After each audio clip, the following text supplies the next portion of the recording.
So I'm going to turn the head right side out so that the good side is facing out like this, right?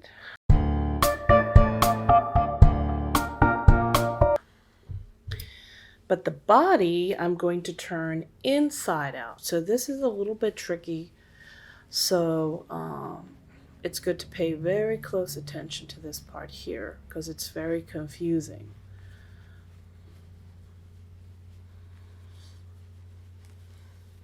Okay, so I have the legs and the arms. When I flip the body wrong side out, the legs and the arms are stuffed inside the body, and the body looks like a little balloon or a punching bag. I know that this is the back because there's a hole in the middle of the back, and this is the front because there is no hole, no opening.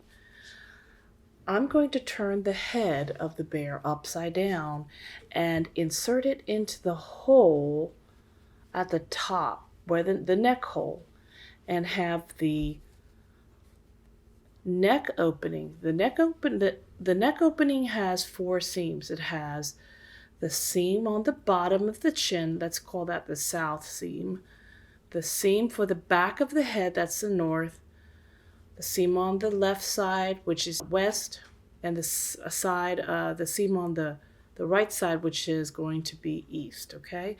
Make sure that you line up, even though this body is inside out and the head is right side out, when you sew them together and then you flip the body right side out, the head and the body will be right side out. So rest assured that's going to happen. So we're going to stuff the head upside down into the body. And we're lining up the little seam that is under the chin with the front center front the body front seam right at the neck, and we're going to put a little pin there. And it's very critical that the seams are nice and lined up with each other. You want to line up the back of the head seam with the top of the back of the body seam like this.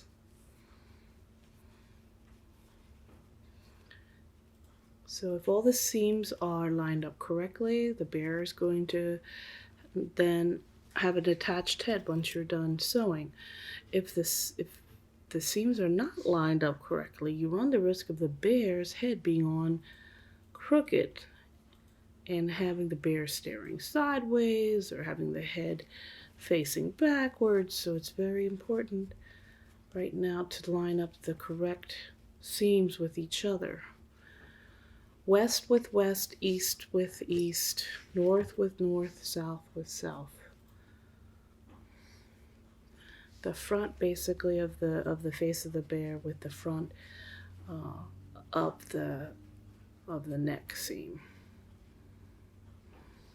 Okay, line up all the seams. At this point, it's very bulky. You might be dealing with 4 layers of fabric, especially in the area of where the arms have been attached.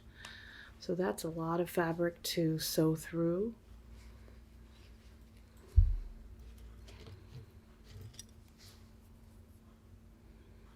Put some pins in between the seams too. If you used a thin fabric like calico cotton, then it shouldn't be a real issue sewing through 4 layers of fabric. But if you use something that has a nap like a fake fur, it's going to be very difficult.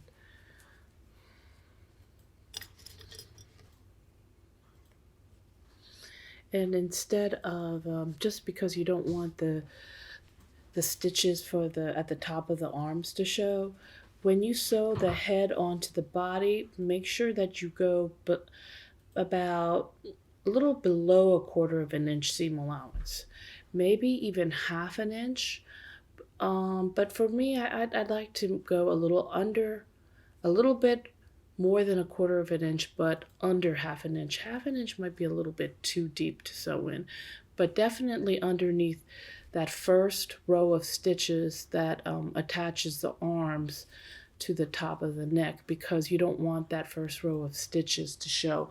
You want to go under those stitches.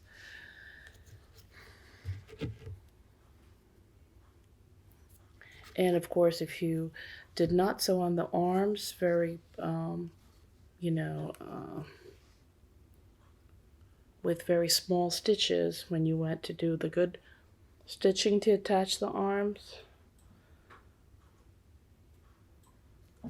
they could be, coming out of the neck. They could be falling off. So you definitely want to make sure you catch those arms by sewing a little bit deeper the second time. And now I'm going to sew all the way around. And once I'm done doing that, and I flip the bear right side out using the little hole in the back of its middle of its back, the bear should be right side out all over. Okay, so it's going to be difficult because you're going through a lot of layers of fabric, but do try to keep the stitches at 1/8 of an inch, not any bigger than that. And stitch below that first row of stitches that is visible, that shows where you attach the arms to the front and back of the bear body. If you feel like your stitches are too long, or they're not going to hold the head on, because the head is usually what kids grab and pull on, babies pull on, you could do a second row of stitches and go around once again to really make sure that the head is secure onto the body, and it won't ever get ripped off very easily.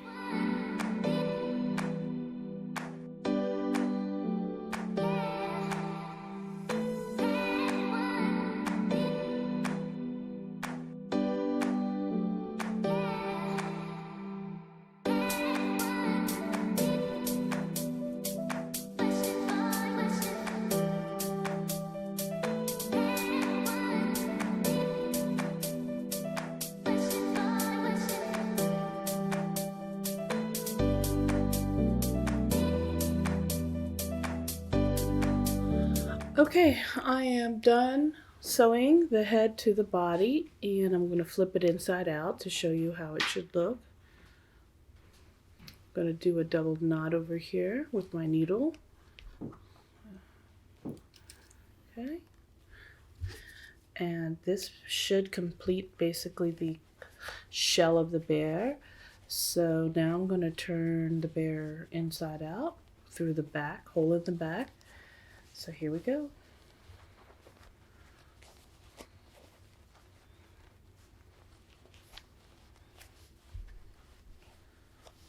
Okay.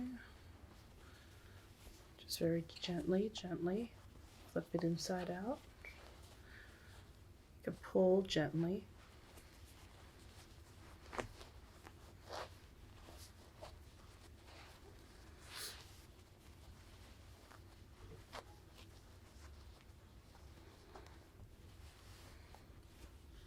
There we go.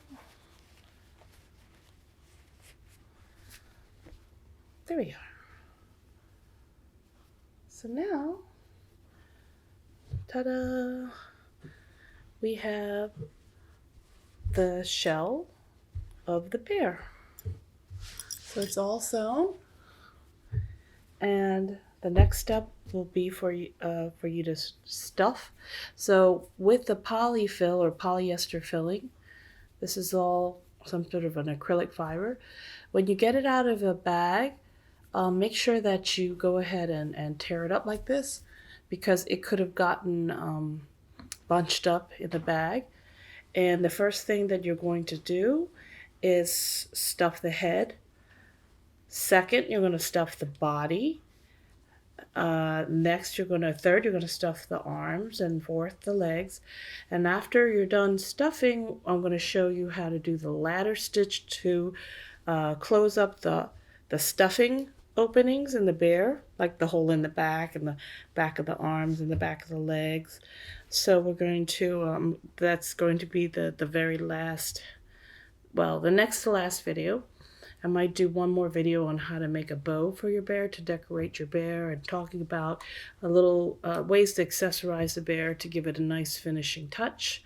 But for now, I'm going to finish stuffing this bear, and then the next video will be about closing up the seams. I'm going to end it there.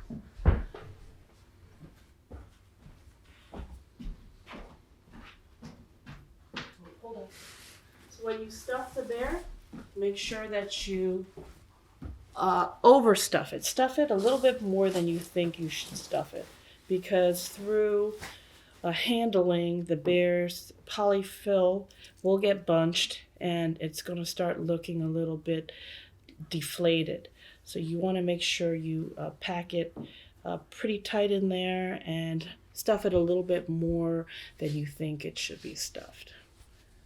Okay. Use a chopstick or something to get into the head and the nose.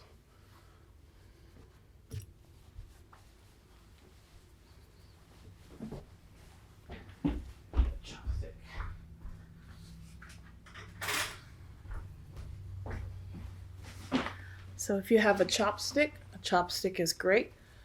I'll use the big blunt side and get into the head, and make sure that you get plenty of stuffing up into the nose area.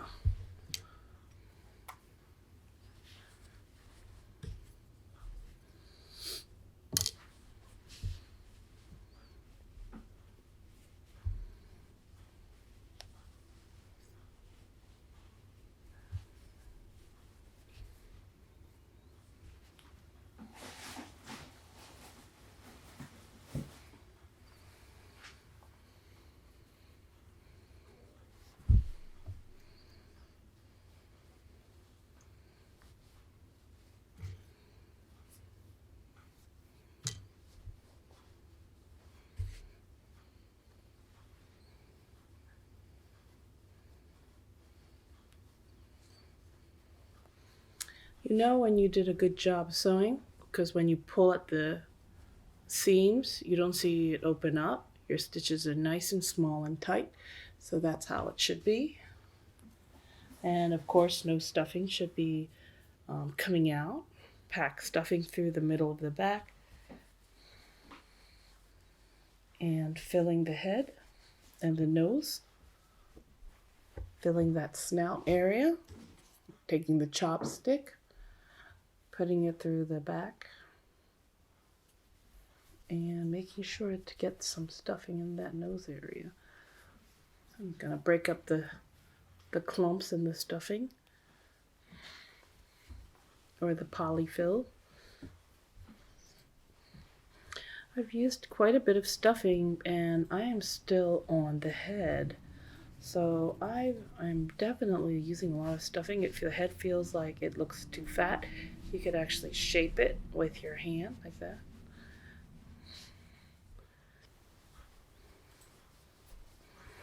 So you may wonder, why should you even go through all this to make this bear?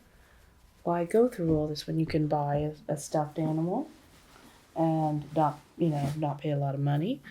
But because you're making it yourself, you can choose how it looks down to the smallest detail. You could choose whatever cloth you want. You could choose its eye color, how you want to make the nose, if you want to make your own nose, or if you want to buy a manufactured nose like this little plastic bear nose. You can customize it, embroider it on the little foot, put the person's name, initials on there that you're giving it to. It'll be a keepsake. So something like this is something hopefully that will be kept, be very special to the person you give it for the rest of their lives, however long this bear lasts. So it's not a throwaway toy. It becomes something special because you made it by hand. And there's not a lot of people who have received handmade toys from their families, so it becomes very, very special. This is already my 4th bear. So I've gotten quite fast at making them, and after you made 1 or 2, you'll realize that it's a lot of work, but it's not very difficult. You could just spend an hour or 2 here and there and to make this bear, and it could take you a couple weeks, but spread it out by working an hour or 2 each day whenever you have leisure time. And she's really coming together. I'm going to make this a she.